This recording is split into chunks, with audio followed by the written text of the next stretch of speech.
Você já parou para pensar no que realmente está acontecendo no STF? Estamos diante de um julgamento que pode entrar para a história do Brasil, não apenas pelo conteúdo das acusações, mas pelo peso simbólico e político que carrega. Jair Bolsonaro e seus aliados mais próximos, incluindo os generais das Forças Armadas, estão sendo julgados por suposta tentativa de golpe. Mas o que exatamente está em julgamento?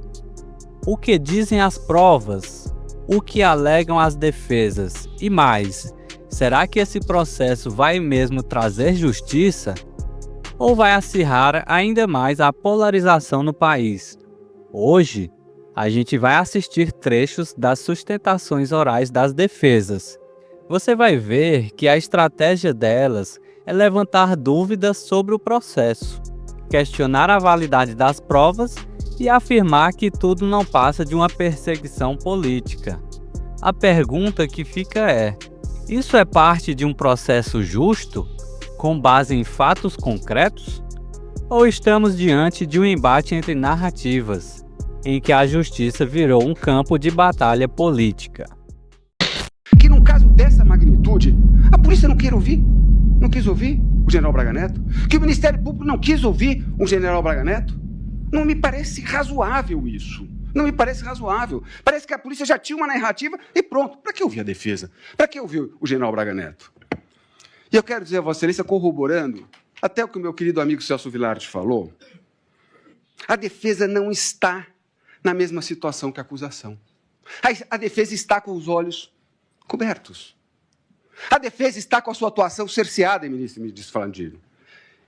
E esse cerceamento não foi praticado pelo eminente relator. Não foi.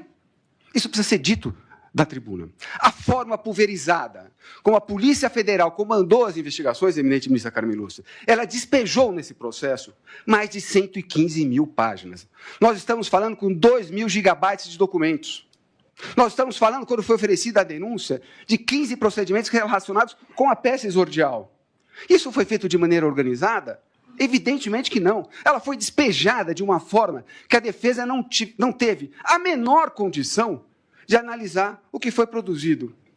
Este caso, eminente presidente Zanin, nós temos os melhores momentos separados pela polícia, com a anuência do Ministério Público, mas não foi dado acesso à defesa para que ela também selecionasse os seus melhores momentos. Não, a defesa não precisa ter os melhores momentos. A polícia vai, despeja, é o document dump, e a defesa não teve acesso. Eu não tive acesso, eminente ministro Flávio Dino, ao que foi apreendido na casa do general Braga Neto.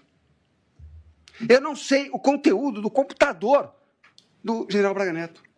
Eu não tenho o telefone, o acesso às mensagens de telefone do general Braga Neto. Como é que eu posso exercer o direito de... Agora, pensa comigo. Se um processo dessa magnitude, que pode transformar um ex-presidente da República em réu por tentar derrubar a democracia, é baseado em provas que nem a defesa teve acesso completo, que tipo de justiça é essa? A gente sabe que o direito à ampla defesa é garantido pela Constituição. Então, como é que um advogado pode argumentar a favor de seu cliente se ele não tem acesso integral ao que está sendo usado contra ele? E mais, quando a peça central da acusação é uma delação premiada, como a de Mauro Cid, que foi feito sob pressão, com versões que mudaram ao longo do tempo, a gente precisa parar e perguntar até onde isso se sustenta. Esse julgamento vai muito além do Bolsonaro. Ele pode estabelecer um precedente para o uso de colaborações, delações, investigações conduzidas pela polícia e da relação entre judiciário e política. Respeitamos, nós divergimos, entendemos que a defesa tem que ter acesso a tudo. E a colaboração premiada do coronel Mauro Cid? Ela não pode ficar em pé. Ela não pode ficar em pé. Evidentemente que é por isso que o eminente advogado que usou a tribuna aqui para fazer a sua defesa não se alongou. Essa delação não fica em pé. Essa delação, ela não diz a verdade. Ela tem que ser anulada por 4 motivos. O primeiro, que é um acordo celebrado entre polícia e colaborador, sem anuência do Ministério Público. sem anuência do Ministério Público. Então, o PGR foi contrário à celebração desse acordo. Mas o eminente relator entendeu que era caso, sim, de homologar este acordo. Há um julgado do plenário do Supremo Tribunal Federal que pontua a relevância, a importância da anuência do Ministério Público no acordo de colaboração premiada. Posso continuar? Pois não, doutor José Luiz. Celebrado entre a Polícia Judiciária e o colaborador. Então, esse é o primeiro motivo. E o segundo motivo, presidente Zanin, é a voluntariedade. Neste caso, não existiu a voluntariedade. E quem diz isso? O delator. O delator disse que não, que foi coagido. O delator disse que foi coagido pela Polícia Federal. Isso está nos autos. A revista Veja Online ela publicou diálogos feitos com o colaborador e eu peço vênia para ler uns trechos. Eles queriam que eu falasse coisa que eu não sei, que não aconteceu.